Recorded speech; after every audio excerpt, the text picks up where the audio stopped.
እና ልጅ ከማይታሙበት ነገር አንዱ ሴት ልጅ ናት። ደላላው ስልኬን ያዘውና ለምን ትምህርት ቤቱን አታስጎበኘኝም? ፌቨን ይቅርታ፣ ማንነትህን ማትናገር ከሆነ ስልኩን ልዘጋው ነው። አቶ መስፍን እርስዎ ነዎት እንዲህ? ጽጌረዳ ልብሽን ፈልጎ ለሚደውል ሰው እንደዚህ ነው የሚዘጋበት? ከአዲሷ ሰራተኛ ጋር ተዋወቃችሁ? አቶ መስፍን ቅድም ክላሴን ልታጸዳልኝ የገባችው ልጅ ሳትሆን አትቀርም። በደንብ ግን አላየዋትም። ነብዩ ለመጀመሪያ ጊዜ አንተ ከሴት ልጅ የምታደንቀው ነገር ተገኘ ማለት ነው። መኮንን ይሄን የእናትሽ ጎዳና ላይ ወድቃ ዝናቡ፣ ብርዱ፣ ፀሐዩ ሲፈራረቅባት ነበር የምትኖረው። አንቺም ብትሆኚ ከአንዱ ጨምላቃ ተጨመላልቀሽ ዲቃላሽን ይዘሽ ነበር የምትኖረው። ወይዘሮ ብርቄ ታውቃለህ፣ ድርጅቱን አንተና አንተ ብቻ ናቸው የምታስተዳድሩት። ለዚህ ደግሞ እውቀት ያስፈልጋል። አቶ መስፍን ይህ ሁሉ ሀብት ያንቺ ነው። በአንቺ ማፈር አልፈልግም። ወይዘሮ ብርቄ አዎ፣ ለእሷ የሰጠ አምላክማ እኛን አይነሳንም። እናቴ በቅርቡ ሁሉ ነገር ይስተካከላል። ጽጌረዳ ሰላም ጤና ይስጥልን። ወደ የተከበራችሁ የቻናላችን ተከታታዮች፣ በዛሬው ቪዲዮአችን ደግሞ ጽጌረዳ ተከታታይ ድራማ የምንተነተንላችሁ የምናስቃኛችሁ ይሆናል። በተለይ ደግሞ ክፍል 3 አበይት ርዕሰ ጉዳዮችን አበይት ነጥቦችን የምናስቃኛችሁ ይሆናል። ከእናንተ ከውድ ተመልካቾቻችን የሚጠበቀው ይህንን ቻናል ሰብስክራይብ እንዲሁም ደግሞ ቪዲዮን ላይክ በማድረግ እስከ ቪዲዮ ፍጻሜ ድረስ አብራችሁን ትዘልቁ ዘንድ የአክብሮት ግብዣችን ነው። ባለፈው ክፍል 2 እንደተመለከታችሁት በተለይ ደግሞ ጽጌረዳ እጅጉኑ በጣሙኑ ብዙ ነገሮችን እየተፈራረቁባት፣ በተለይ ደግሞ እንግዲህ እናቷ ተቀጥራ ከምትሰራበት ቤት ወይዘሮ ብርቄም በጣሙኑ ይጠሏትና በጣም ያጥላሏት ነበረ። ከዛ ማለፍ ሲል ጸያፍና መጥፎ ቃላቶችን እየተናገረች ቀስሟንም እንዲሁም ልቧንም ይሰብሯት ነበር። ሌላው ደግሞ እንግዲህ እናቷ ሳታውቅ በሌላ መልኩ ትምህርቷንም በማይጎዳ መልኩ ከአቶ መስፍኔ ቤት ተቀጥራ በቤት ሰራተኝነት በተለይ ደግሞ ጽዳትን እያጸዳጅ በጎን ለጎን ትምህርቷን እየተማረች እንደነበር የሚታወስ ነው። ከዛ ማለፍ ሲል ደግሞ አቶ መስፍኔ አይን ጽጌረዳ ላይ አርፏል። በተለይ ደግሞ ልጁን ወይም ደግሞ አቶ ነብዩን እንድታገባ በእጅጉ ይፈልጋል።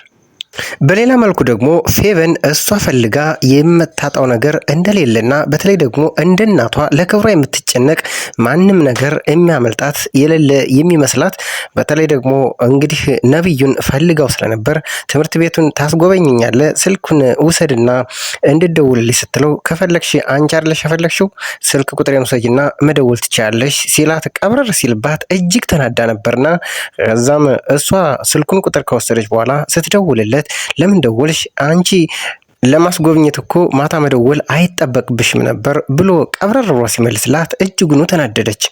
በዚህ ጉዳይ ላይ ፌቨንና ነብዩ ተነጋግረው በጣም ሆኖ እሷም ተበሳጭታ በዚህ ጉዳይ በዚህ ንግግርህ ዋጋ ትከፍልበታለህም ብላ እጅጉኑ አስፈራርታና በተለይ ደግሞ እሱን የረግሏ ለማድረግ የምታደርገው ጥረት እንደማይሳካ ስታቅ በጣም ሆኖ ተናዳ ነበር። አሁንም እንግዲህ መቼም ከችግር ተላቀቂ ያላላት ወይም ደግሞ ከመከራ ተላቀቂ ያላላት ጽጌረዳ አሁንም በዚህ ጉዳይ ያው የገፈት ቀማሿ እሷ እንደሆነች ያው የሚያጠራጥር ጉዳይ አይደለም። በነብዩ ምክንያትም አሁን ሁለቱ እሰጥ አገባ እንደሚገቡ ምንም ጥርጥር አይደለም። በዚህ ክፍል የምንመለከተው ጉዳይ ይሆናል። አሁንም ላስታውሳችሁ ይህንን ቻናል ሰብስክራይብ ካላደረጋችሁ ሰብስክራይብ በማድረግ እስከ ቪዲዮ ፍጻሜ ድረስ አብራችሁን ዝለቁ። ፌቨን በቀጥታ ሄዳ ነብዩን ቆይ አንተ ለሴት ልጅ ክብር የለህም? ቆይ ምን አይነት የሴት ልጅ ክብር የለህም? ቆይ ምን አይነት ንቀት ያለብህ ሰው ነህ? ማን እንደሆንኩ ያወቀኝ አይመስለኝም። ፌቨን ነኝ። ለማንኛውም አይደለም ፈልገኝ ተስለኝ እንኳን አታገኘኝም። እሱም ግን የዋዛ አይደለም። ወዲያውኑ የመለሰላት አርፈሽ መቀመጥ ነው ታዲያ እንደዛ ከሆነ በማለት እሷኑ እጅግ ያናድዳታል። ፌቨንን በማስቀጠል ይህንን ለተናገርክበት ንግግር ዋጋ ትከፍልበታለህ፣ እሺ በቅርቡ እግሬ ላይ ወድቀህ ትለምነኛለህ በማለት እየተቆናጠረች ከእነሱ ትርቃለች። በንግግሩ እጅግ የተበሳጨችው ፌቨን ወደ ቤቷ ከመጣች በኋላ በጣም ሆኖ ትናደድና ራሷን ትወቅስና እንዲሁም ደግሞ ከራሷም ጋር ማውራት ጀምራለች።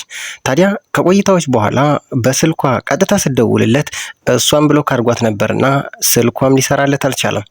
ታዲያ ሌላው ድራማ የሚጀምረው እዚህ ላይ ነበር። በሰዓቱ አጠገቧ ጽጌረዳ ስለነበረች እኔ ምልሽ ስልክ ይዘሻል እንዴ እስኪ ስጭኝ ልደውልበት ብላ ከሷ ስልክ ተቀብላ ለነብዩ በቀጥታ ቴክስት ታደርግለታለች። ይህ አንዱ የድራማው አካል ነው። ምክንያቱም ጽጌረዳንና ነብዩን የማጣላት አንድ ዓላማ ይዛ ነበር የተነሳችው። ሌላው ጉዳይ ደግሞ ነብዩ መኮንን እንዲሁም ደግሞ ጽጌረዳ ሆነው በአንድ ግሩፕ ተመድበው አሳይመንት እንዲሰሩ ፕሮፌሰሩ አዟቸው ነበር። ታዲያ የተገናኙት ግን ጽጌረዳና መኮንን ብቻ ነበሩ። ምክንያቱም ነብዩ ሌላ ስራና ሌላ ቀጠሮ ስለነበረው በአሳይመንቱ ስራ ላይ አልተገኘም ነበር። በዚሁ ናቴ ጽጌረዳ ነብዩ አልመጣም አብሮን አልሰራም ብላ ስለተናገረች አሁን ላይ ነብዩ እጅግ ተበሳጭቶ እጅግ ተናዶ መኮንን ላይ ጮህበታል። እሷ ማን ስለሆነች ነው? ቆይ ማን ብላ ነው የምታስበው? እንዴት ነው አልመጣም አብሮን አልሰራም ብላ ለፕሮፌሰሩ የምትናገረው? እያሉ እየተከራከሩ እያለ በድንገት ጽጌረዳ አጠገባቸው ትመጣለች። በጭቅጭቃቸው መካከል ቃላትን እየተመላለሱ እያለ ደሞ እኮ ማታ የሆነ ቴክስት እሰራልሃለሁ የሚል ተልኮልኛል ብሎ ለመኮንን ይነግረዋል። በነገሩ ግራ የተጋባው መኮንን እና ለምን ደውለን ቼክ አናረግም ሲልም ሐሳብ ያመጣል። በሐሳቡም ተስማምቶ ነብዩ እውነትህን ነው ለካ እስኪ እንደውል ብሎ ስልኩን አውጥቶ ሲደውል አጠገባቸው እየደረሰች የነበረው ጽጌረዳ ላይ ስልኳ ይጮሃል። ልክ ስልኳ እንደጮኸ ምንም የማታውቀው ጽጌረዳ ስልኳን ታነሳና ሄሎ ስትል ነብዩ በትክክል አጠገቡ ያያታል። የነገሮች መገጣጠም ይሉሃን ይሄ ነው። ነብዩም በቀጥታ ጽጌረዳን ይዞ ቆይ ማታ ምን ብለሽ ነው ቴክስት የላክሽልኝ? ቆይ ማን ነው የላከሽ? እያለ በጥያቄዎች ሲያፋጠጣት እሷ ደግሞ ግራ ተጋብታ ምንም የማታውቀው ጽጌረዳ እውነቱን የማታውቀው ጉዳይ ስለሆነባት እጅጉኑ ተደናግጣ ቆይ የምን ቴክስት እያለች ትጠይቀዋለች። በማስከተል ደግሞ መኮንን ቆይ ፕሮፌሰሮች ጠይቁሽ ነብዩ አልመጣም መኮንን ጋር አብረን ሰርተናል ብለሽ ለምን ተናገርሽ አላት። እንደ ድንገት ሲጠይቁኝ እኔ አንዱ አግዞኛል አንዱ አልመጣም ብዬ ነገርኳቸው። ምን ነው ችግር አለ እንዴ ብላ ጽጌረዳ መለሰችላቸው። በንግግራቸው መካከል እጅጉን ተፈሳጭታ እጅጉንም ግራ ተጋብታ ጽጌረዳ በቃ ስለምን እንደምታወራም አላቅም ብላ በቃ እኔ አሁን መሄድ አለብኝ ብላ መሄድ ስትጀምር እጇን ይዝና ቆይ እንደውም እያናገርኩሽ ንቀት ነው ወይስ ምንድን ነው የምትሄጂው ብሎ ሲይዛት እጄን ልቀቀኝ ስትለው ባለቅሽ ምን ታመጫለሽ ሲላትም በጥፊ ደረገመችው። በጃዙር እየተከታተለች የነበረው የነገሯ ጠንሳሽ ወይዘሮ ፌቨን ግን በርቀት ስታየው በጥፊ ስትመጣው እጅጉኑ በጣም ደነገጠች። ነገሩን ለማረጋጋት የሞከረችው ፌቨን በቀጥታ ትመጣና ቆይ ጽጌረዳ ምን እያረግሽ ነው? ምንድነው ያረግሽው? ምንድነው ያረገቻችሁ? እያለች እንዳልገባት ሆና ነገሩን እሷ የጠነሰሰችው መሆኗን እያወቀች ነገሩን እንደ አዲስ ትጠይቃለች። ጨዋታው ተጀመረ ይሉሃን ይሄ ነው። ፌቨን ጽጌረዳን ጎትታ ወደ ቦታ ከወሰደች በኋላ ቆይ አንቺ ምን እያረግሽ ነው? ጽጌረዳም ቆጣ ብላ ሰው ፊት ግን እንደዛ መናገር አልነበረብሽም ብላ ስትናገራት እጅጉን አበደች። ቆጣ አለችና ፌቨንም የኔን ትርፍራፊ እየበላሽ ማደግሽን አትርሺ። በማስቀጠልም የስድብ ናዳዋን አወረደች። አንቺ ብጣሽ እኔን ነው እንደዚህ የምትመልሽልኝ? አስቀያሚ ቀፋፊ ሄዳለች። አንድ ነገር እኔ ላይ አፍሽን ብከፍች ዋጋሽን ነው የምሰጥሽ ብላም ዛተችባት። ፌቨን ግን በዚህም አልበቃትም። ተመልሳ ወደ ነብዩ ሄደችና ቆይ ይቅርታ ማለትም ጀመረች። በተለይ ደግሞ ጽጌረዳ እንደተናገረቻችሁ እንደተጣላችሁ ያው ተመልክቻለሁ። ይኸውላችሁ እኔና ጽጌረዳ አብረን ነው የምንኖረው። ማለቴ በቤት ሰራተኝነት ተቀጥረው እናቷ ጋር እኛ ቤት ነው የሚኖሩት። እናም እናቴ ናት የምትረዳቸው ስትል ታበስራቸዋለች። ይህ ሁሉ ጽጌረዳን ለማዋረድና ለማጥላላት በተለይ ደግሞ በእነሱ ዘንድ የተዋረደች ለማድረግ ነው። ምን እንደምናደርጋት አላቅም። ልጅቷ በጣም ሲበዛ ተንኮለኛ ናት። ምንም ለሰው የሚባል ክብር የላትም። ነገሩ ያልተዋጠለት መኮንን እንዴት ሲል ሌላ ጥያቄም ጠየቃት። ነገሩን ቀበል አለና ነብዩ ማታ ቴክስት ልካ ነበር እዚህ ላይ መታ ደግሞ ውጤትን አበላሸች ሲላት በጣም ደነገጠች ፌቨን። ምክንያቱም ቴክስቱን የላከችው ጽጌረዳ ሳትሆን ፌቨን ነበረች። አሁን ላይ ፌቨን በሰበብ አስባቡ ወጥመዷ ውስጥ ነብዩን ለማስገባት የማታደርገው የማትጥረው ነገር የማትቆፍረው ጉድጓድም የለም።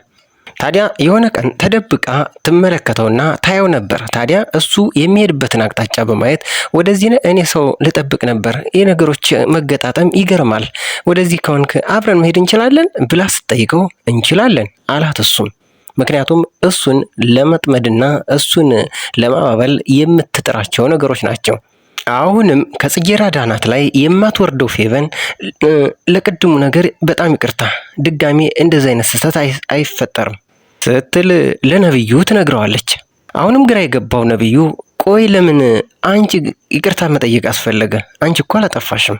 እሷ ግን መለስ አለችና ቢሆንም ያው ባለፈው ቢያንስ ላጠፋው ጥፋትም መካሻ ይሆናል በማለት ቀጠለች። በማስቀጠልም አንዳንዴ እቸኩላለሁ፣ ሰውንም በጣም አስጨንቃለሁ። አንዳንዴ ሰው ለመግባባትና ለመተዋወቅ ስፈልግ በጣም ሰውን አስጨንቃለሁ። ነብዩ ግን እሷን ካዳመጣት በኋላ እንዲህ ሲልም ጠይቃት፣ ቆይ አንድ ጥያቄ ልጠይቅሽ ሲላት፣ ጠይቀኝ። ያቺ ልጅ በጣም ተንኮለኛና አስቸጋሪ ልጅ ትመስለኛለች ሲልም ይጠይቃታል። ለነገር የማትመለሰው በተለይ ደግሞ ስለ ጽጌረዳ ሲነሳባት ደሟ የሚፈላው ፌቨን ደግሞ እንዲህ ስትል ትናገራለች። አዎ ስታያት ጥሩ ሰው ትመስላለች፣ ግን ምንም አይነት ርኅራኄ የሚባል ያልፈጠረባት በሰው ተንኮል የምትዝናና አይነት ሰው ነች ስትል ታጥላላታለች። እኔ ነብዩ ማን እንደሆንኩ ያወቀችኝ አይመስለኝም። ገና ደም እንባ ነው ማስለቅሳት። እኔ እሷ ከዚህ ቀደም እንዳጋጠሟት ሰዎች ወንዶችም አይደለሁም፣ በደንብ ነው ዋጋ ማስከፍላት ሲላት፣ እሷም ውስጧን ደስታ እየተሰማው እሷ ሁልጊዜም በጽጌረዳ መከፋት በጽጌረዳ ተንኮል የምትደሰተው ፌቨን በሚገባ ደግሞ እኔ የማስፈልግ ከሆነ ሁልጊዜም ከጎን ነኝ፣ እኔም ተስማምቻለሁ፣ በፈለግከው መንገድ ደግሞ ልረዳህ ዝግጁ ነኝ ስትል ቃሏን ትሰጣለች። ጽጌረዳም ከትምህርቷ መልስ ያው ስራ አለባትና ቀጥታ ወደ ስራዋ በመግባት በሰዓት ቀልድ የሌለ የማታውቀው ስራዋን መስራት ትጀምራለች። እንዲሁም አሰሪዋ አቶ መስፍኔ መክሰስ እንድሰራላቸው አዘዋት ነበርና በሰዓቱ ተደርሳለች። ምግቡን አቀርባላቸው ወደ ኩሽና ልትመለስ ስትል ጽጌረዳ ቆይ እንጂ ነይ ቁጭ በይ ብለው አቶ መስፍኔ ለመሆኑ ለመመረቅ ስንት ዓመት ይፈጅብሻል በማለት ይቀጥላሉ። 4 ዓመት በማለትም እሷ ትመልሳለች።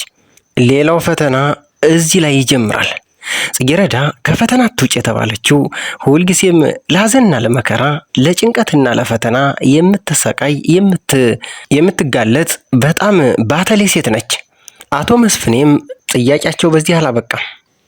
ተመርቆ ስራ ለማግኘት 5 ዓመት እንዲሁም ደግሞ የምትፈልጊውን ለማሟላት 5 እና 10 ዓመት ይፈጅብሻል ሲሉ ይቀጥላሉ።